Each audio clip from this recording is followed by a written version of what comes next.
Antonio Guzmán Blanco, al lado de derecho. Estos personajes fueron importantes para este segundo periodo que vamos a ver. Así que tenlo ahí presente.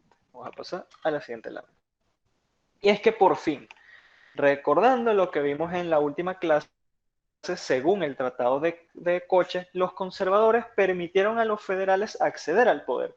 Por fin por fin llegaron a la presidencia de la, de la, de la, de la nación. Y junto a esto también vino una ansiada paz luego de 5 años de cruenta lucha.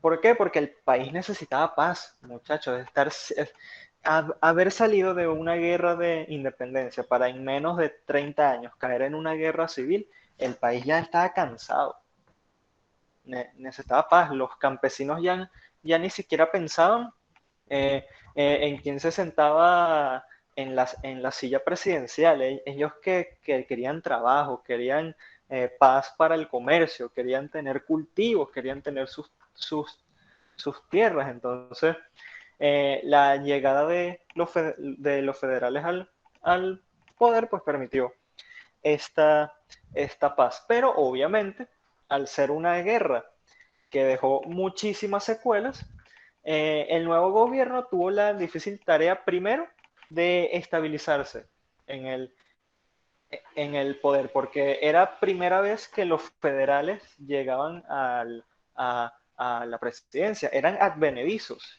no tenían, por así decirlo, mucha experiencia en cuanto a la administración del Estado, por lo que primero debían estabilizarse en el poder y lo segundo, tenían aún la titánica tarea de estabilizar al país. ¿Y ustedes creen que lo lograron? La verdad no. La verdad, la presidencia de Juan Crisóstomo Falcón, que fue el primer presidente federal, dejó muchísimo, pero muchísimo que desear. No atendió prácticamente nada. Es que Juan Crisóstomo Falcón ni siquiera gobernaba como tal. A él no le gustaba gobernar. Él se sentó ahí en la silla presidencial, pero delegaba muchísimas funciones, sobre todo a Guzmán Blanco. Guzmán Blanco es a quien tras bastidores realmente dirigía al, al país. Pero sin embargo, al tener una administración prácticamente inerte, no se atendieron los problemas crónicos que azotaban a la República. Eh, ¿Fue presidente por votación, autovotación o provisional? Primero fue nombrado presidente provisional por el Tratado de Coche y luego mediante una votación fue elegido presidente, pero eso ya estaba escogido de antemano. No, ahí no había dudas de quién iba a ganar la votación. Entonces, bueno. Se me está yendo el internet, no sé cuánto tiempo dure. No te preocupes, Joniana, que yo al final subiré la, la minuta. En esa votación solo fueron los godos. Los godos en los conservadores, los que perdieron la guerra. En este caso estamos hablando de los federales. Y no, bueno, obviamente tenían en cuenta la opinión popular, pero no había ningún problema en modificar ciertos numeritos por aquí, unos numeritos en otra provincia, un par de votos que se declararon nulos y listo ya. Votación. Entonces, bueno.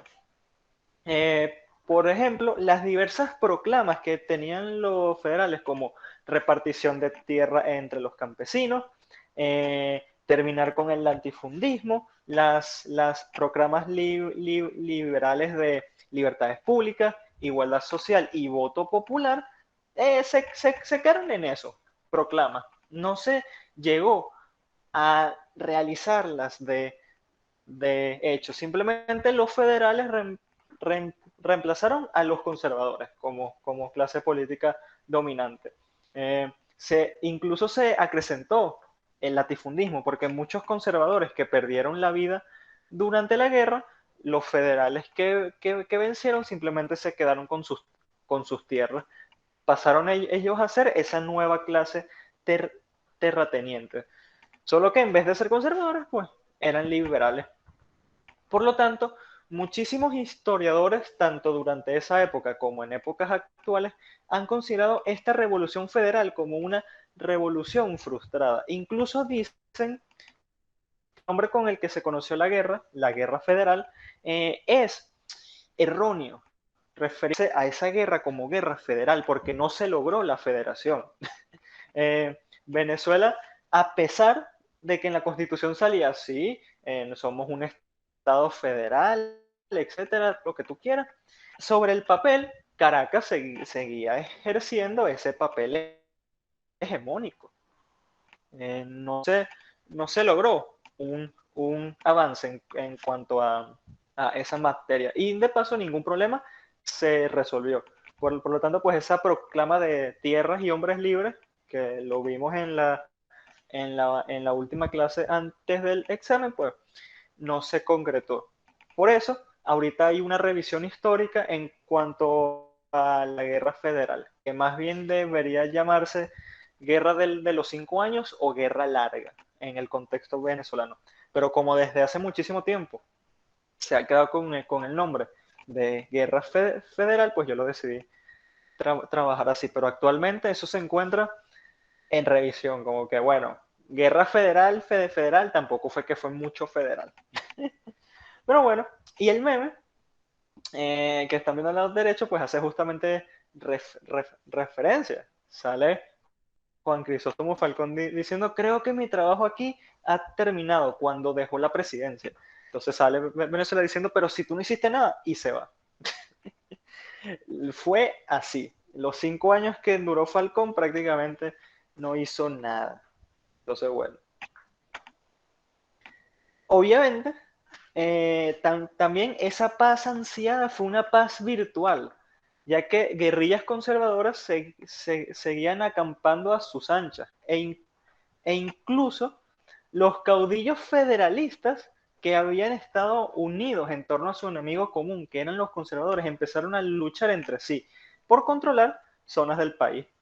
Es decir, cuando los caudillos federales ya habían ganado la guerra, ya Falcón se había instalado en la presidencia, esos generales regionales empezaron obviamente, pues se transformaron en caudillos locales, ya que recuerden que Venezuela no tenía un ejército institucionalizado. Los generales no eran generales graduados en academia, eran generales hechos en la guerra, era porque se autoproclamaban generales, ¿ok? Por lo tanto, no es que había un ejército leal a Venezuela, sino que existía el ejército del caudillo del Zulia, por colocar un ejemplo, el ejército del caudillo de Guayana, el ejército del caudillo de los Andes y así sucesivamente. Entonces simplemente los caudillos federalistas empezaron a luchar entre sí por querer controlar más territorio y aumentar obviamente su cuota de poder, porque también muchas veces la administración civil estaba por debajo de la administración militar, cosa que es terrible en una república que busca mantener estabilidad.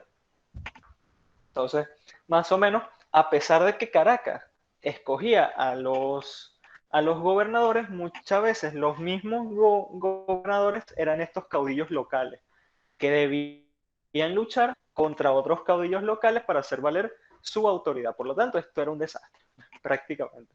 También, junto con la guerra, tanto la producción y el comercio quedaron paralizados. La mano de obra quedó desgastada por la guerra. Y tanto plantaciones, haciendas y muchas tierras cultivables quedaron inservibles por la destrucción que hubo. Incluso se habla de 50.000 muertos en la guerra federal, que para la población de la época era muchísimo. Perder 50.000 hombres, que eran una mano de obra necesaria producción afectó bastante a la economía del país. Y obviamente para mantener cierto gobierno y mantener a la administración funcionando, el nuevo gobierno tuvo que pedir empréstitos a Inglaterra, a Francia, a Estados Unidos, a Alemania. Para los que no sepan, pues un empréstito es que un gobierno pide dinero prestado a otro gobierno. Y entonces, al pedir dinero, aumentábamos la deuda pública y el tesoro prácticamente estaba vacío. Es decir, nos estábamos endeudando para mantener una administración pública, pero no podríamos pagar a largo plazo esa misma deuda, sino que se iba a quedar ahí, se iba a ir acumulando, acumulando, acumulando.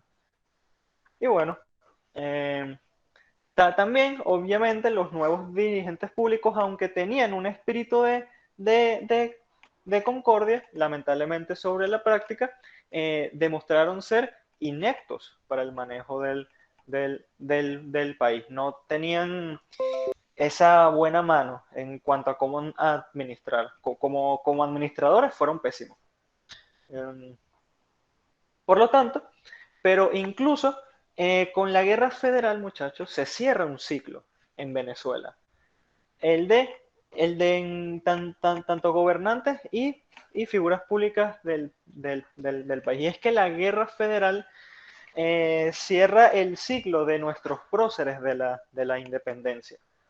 Ya que si ustedes se fijan, la mayoría de los presidentes durante esta primera parte fueron próceres durante nuestra independencia. José Antonio Páez, Carlos Sublet, José Tadeo Monagas, todos esos generales y todos esos caudillos importantes lucharon junto a Simón Bolívar y junto a otros generales en la guerra de independencia. Cuando se termina la guerra federal y se instalan los federales en el poder, inicia un nuevo ciclo. Son generales que no son héroes de independencia, sino que ya crecieron en una Venezuela independiente. Eran nombres nuevos. Por lo tanto, se cierra ese ciclo. Y bueno, el meme también, al lado izquierdo, hace referencia a que el color rojo era el color de los conservadores, mientras que el amarillo era el color de los liberales o federalistas. Y entonces, claro, las diversas luchas que tenían entre ellos prácticamente dejaron a Venezuela así. Es que ya, por favor, la guerra de independencia más la guerra federal, ya déjalo que ya está muerto, ¿qué más le vas a sacar? Sí, sí, prácticamente todo estaba en ruina. Entonces, bueno. Aquí llega un momento que a mí me encanta en nuestra historiografía nacional. ¿Por qué? La República está en un verdadero caos y de la nada, muchachos, surge un general que se creía ya había sido finiquitado políticamente. Regresa José Tadeo Monagas, ya un anciano, en el año 1900, ay, mira, en el año 1868. Él, él estaba tranquilo en su hacienda en el Roble, ve que la República está en un caos, él siempre se quedó con la espinita de que lo sacaron del poder. Era un caudillo nacional, uno de muchísima importancia, y mucha gente le tenía en estima, tanto por haber participado durante la guerra de independencia, como también gobernar por muchísimo tiempo. Entonces él estaba en su hacienda El Roble hasta que por fin, en el año 1868, él lanza una proclama: libertad y unión. Y tomó el color azul como color representativo de su proclama. Por eso es que se conoce como Revolución Azul. Y entonces ustedes estarán diciendo, pero profesor, ¿por qué escogió el color azul? Bueno, como el amarillo significaba federal y el rojo significaba conservador, José Tadeo Monagas quería separarse de ambos partidos, muy desprestigiados. Entonces, estaba muchísimo des, desprestigio. Entonces, él simplemente agarró, vio la bandera y dijo, bueno, si los liberales agarraron el amarillo y los conservadores agarraron el rojo y ambos partidos ya no les gustan a la gente, el único color que me queda es el azul. ¿Por qué? Porque separa ambos. Yo voy a hacer uno nuevo. Y país. La revolución azul. ¿Qué significaba? Ni con el uno ni con el otro. Prácticamente. Entonces, claro, el meme abajo pues hace referencia a que prácticamente pues Venezuela estaba así, estaba en una anarquía total y de la nada llega ahí José Tadeo Monagas, que nadie me puede derrotar. Ya los liberales se encontraron súper fuertes ahí en la presidencia, pero entonces sale, sí, lo sé, pero creo que él sí puede. Y tan José Tadeo Monagas. Empiezo a sospechar que el profesor hace él mismo los memes. Este sí los hice. Este, este, esto sí los hice, creo. Porque, sí, miren, aquí. Estos colores los agregué yo, junto con las imágenes. Solo busqué las banderas, las imágenes y las coloqué ahí encima. Para que así quedara bien en la presentación. Pero bueno, y contra todo pronóstico, muchachos, José Tadeo Monagas entra triunfante en Caracas el 26 de junio de 1868. Había regresado a la presidencia. Y ahorita ustedes dirán, Dios mío, después de tanto tiempo, José Tadeo Monagas retomó a la presidencia del país. Lo más seguro es que logrará completar todo lo que no pudo cuando lo sacaron del poder. Pasó junio, julio, agosto, septiembre, octubre, noviembre. Pasaron 6 meses, José Tadeo Monagas muere de viejo en noviembre del mismo año. Muere, lamentablemente. Entonces, claro, él tenía varios hijos, tenía un hermano, tenía un primo, y entre los mismos azules empiezan a luchar entre ellos para ver quién sería el sucesor de, de José Tadeo Monagas. ¿Qué es esto? Se me acaba de ir la luz. Vaya, Oriana, qué terrible eso. ¿Por qué le tenían estima si hasta ese tiempo había sido el peor presidente? Porque ambos partidos, tanto los conservadores como los federalistas, estaban muy desprestigiados. Entonces a José Tadeo Monagas lo veían como el más bueno de los malos. Cuando tienes tres opciones y todas son igual de malas, tú ves como bueno el que te parece menos malo. Es así. Entonces claro. Eh, pero lamentablemente muere. Muere y entre los mismos azules que habían conseguido otra vez retomar la presidencia, empiezan a luchar entre sí. José Ruperto Monagas, al final el hijo de, de José Tadeo, toma como, como presidente, en que esto para una república es algo impensable. Esto era prácticamente como una monarquía, que el cargo de presidente pasara de padre a hijo. Eso les recordó a lo vivido durante el monagato, que los hermanos Monagas intercambiaban la presidencia y fueron perdiendo apoyo entre la población. Entonces, no solo José Ruperto, que había agarrado el mando, tenía que luchar tanto contra los liberales, que les había quitado el poder, contra las guerrillas conservadoras, que aún quedaban, y contra los mismos azules, y contra su tío, que él quería seguir comandando la Revolución Azul en, en ausencia del ya fallecido Tadeo. Entonces, obviamente, sin José Tadeo Monagas, el movimiento azul se queda sin su líder fuerte. Y el movimiento se fracciona entre su hijo, que era José Ruperto Monagas, que tomó el mando como la presidencia, y sus sobrinos, que eran Domingo y otro José Gregorio Monagas. Había una lucha a tres bandas, entre el hijo y un sobrino, por el otro no, sobrino, que era hijo de José Gregorio Monagas el Viejo, el presidente, porque él tuvo dos hijos, tanto Domingo como José Gregorio, que le colocó el mismo nombre, que muy creativo no era.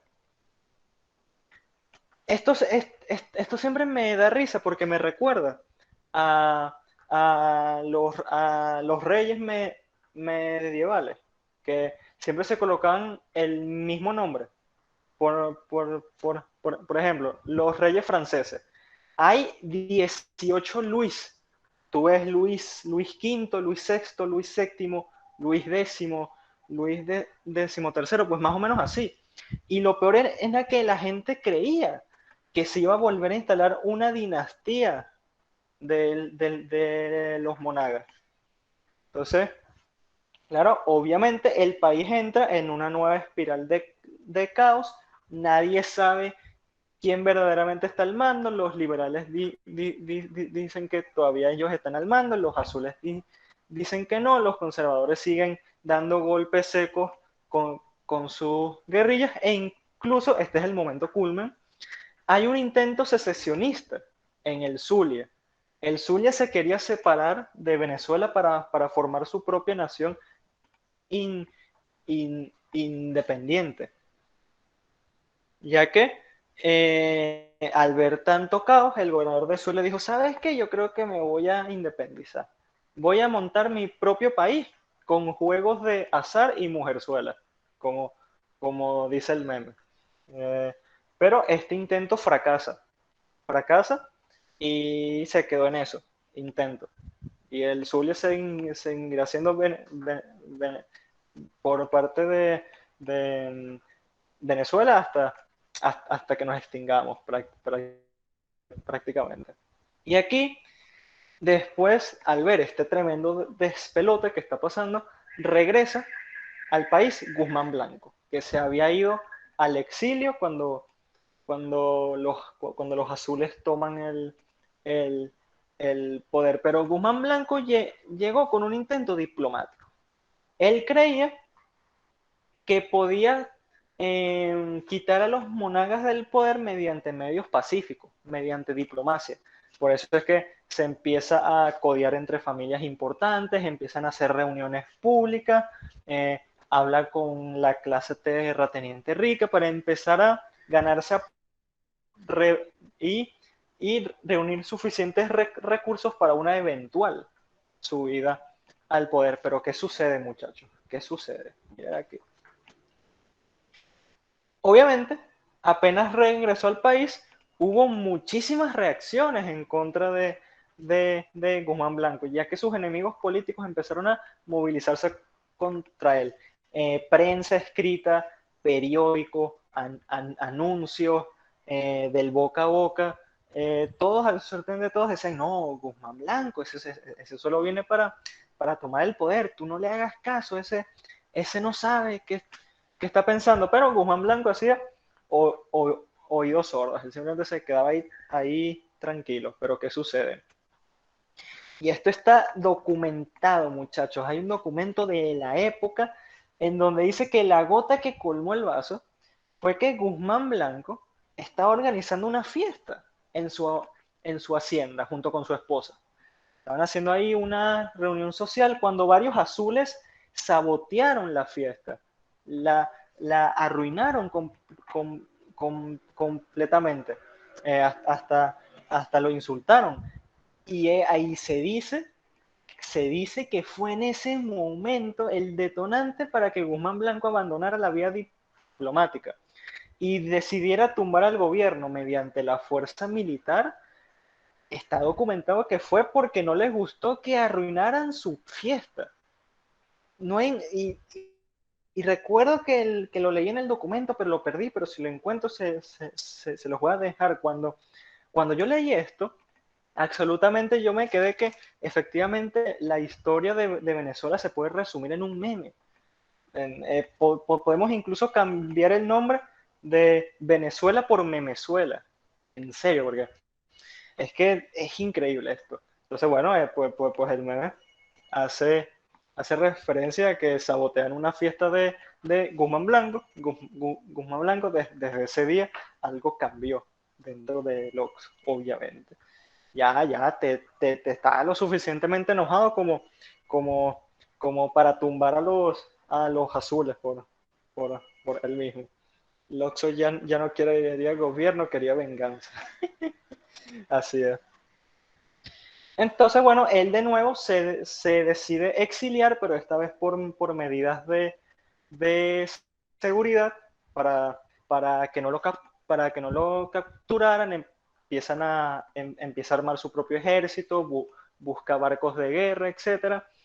Y al final, posteriormente, lanza una invasión por la playa de Curamichate en febrero de 1870, entrando triunfante en Caracas el, el 27 de abril. Por eso se le conoció a la toma de Caracas como Revolución de Abril. Eh, porque sucedió en ese mes del año. Inicia, muchachos, una época que duraría casi 20 años, 2 décadas, que se conocería como el Guzmanato, el gobierno personalista de Antonio Guzmán Blanco. Y es así que incluso después de su muerte, la influencia fue tal que sus ideas siguieron presentes. Entonces, después de lanzar la Revolución de Abril, prácticamente Guzmán quedó como soy admin. Soy admin por alrededor de 2 décadas, prácticamente. Quizás un pelín más, si, si tomamos en cuenta también los gobiernos de sus allegados, prácticamente. Sería un periodo de gobierno marcadamente personalista, pero de muchos avances burocráticos. Prácticamente le debemos a Guzmán Blanco el nacimiento de nuestro Estado moderno, ¿ok? A pesar que, que en cuanto a democrático, democrático no era, pero eso lo veremos cuando veamos la clase de El Guzmanato. Y con esto, muchachos, llega hasta aquí nuestra clase de hoy. Eh, Prácticamente muy resumido, cómo está Venezuela después de la guerra federal. Está muy interesante. Oh, claro, claro. Yo siempre digo que la gente que dice que la historia es aburrida es porque no tiene idea de cómo contarla. Porque la historia es sumamente interesante. Sumamente interesante. Obviamente si se cuenta como una novela, pero de eso se trata, es una novela pero de la vida real, cosas que sí pasaron, no como Pasión de Gavilanes y todas esas novelas. Eh, lo que hay que saber es contar. Tendremos hoy se será asíncrono. Eh, Será asíncrono, ya que eh, quería cerrar el tema de la validación emocional. Conseguí un video en YouTube buenísimo para que así tengan una información aparte de la mía, porque mucha gente después me escribió al privado respecto a la tarea, que no entendía muy bien a qué se refería sobre validación emocional, etc. Yo lo intenté explicar de nuevo, pero para que no se queden solamente con mi versión, sino para que se amplíen un poco más, pues le dejé un video corto, muy fácil de, de digerir, justamente hablando sobre la validación emocional. Y bueno, nada, voy a pasar la lista del final, antes de que se me olvide. Profe, yo no le entrego el podcast por lo del internet. Bueno, vale, Diana, ya pasó la fecha, así que cuando entregues, o sea, no hay ningún problema. Pero para que yo justifique ante la dirección que corregí un trabajo tardío, eh, me, me colocas ahí en un comentario privado que entregué tarde, profe, fue por problemas de la luz, no tenía internet, así vale, para, para que no haya problema. Profe, el mío lo recibió. GHC, Ricardo.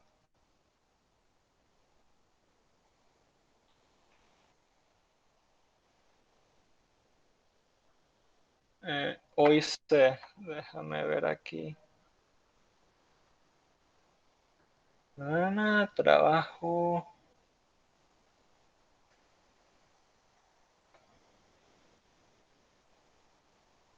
A ver, el de Adriane sí lo tengo. Y el de Ricardo, sí, aquí también lo tengo. Ay, Dios mío. Bueno, está bien. Voy a decir de golpe todos los que tengo. El de Adriane, el de Albany, el de Anthony, el de Balsa, el de Dorelis, el de Roa, el de Johaiser, el de Newman, el de Altuve, el de Hernández, el de Samantha, el de Sara, o sea, de Martínez, de Ojeda y el de Sofía. Me falta el de Carla, el de Jackson, el de Nicole, el de Oriana, que ya me dijo, y el de Victoria. Vale. Ahora diga cuánto sacamos. No lo he corregido. No lo he corregido. Lo corregiré la semana que viene. ¿Sí? Y de todas formas, recuerden que yo no les puedo decir las notas de las primeras evaluaciones. Eh, Eso lo sabrán con la boleta del interlapso. Ellos, tanto la primera como la tercera nota, se enteran es por la boleta. La única nota que yo entrego son de las segundas evaluaciones. Entonces, bueno, ajá, la lista antes de que se me olvide. Mieres Mesa.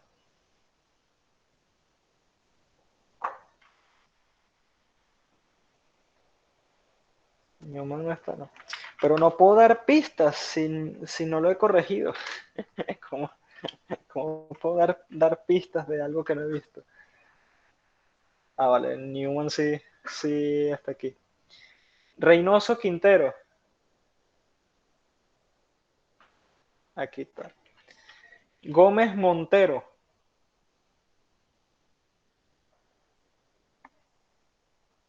Altuve Ramírez. Presente. González Salazar. Presente. ¿Ya? Jaramillo Rodríguez. Presente. ¿Ya? Hernández Gudiño.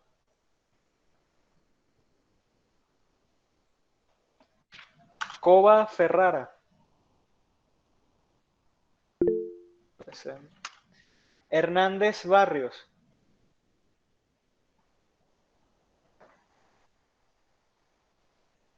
Bustamante Zamora. Presente. Guzmán Machado. Presente. Montilva González.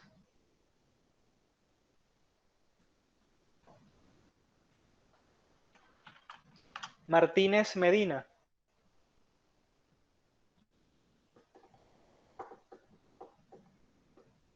Rodríguez Pineda.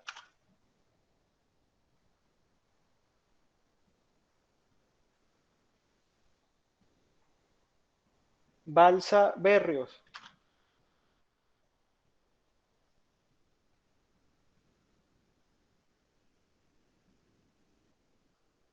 Rosales Pernia.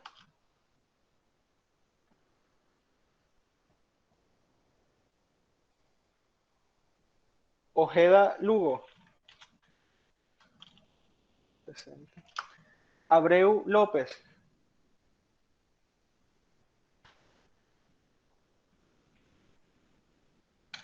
Martínez Arellano.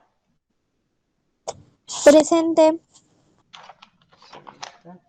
Y Roa Ron, que creo que no está. A ver. No. No está. Bueno. Esto sería todo.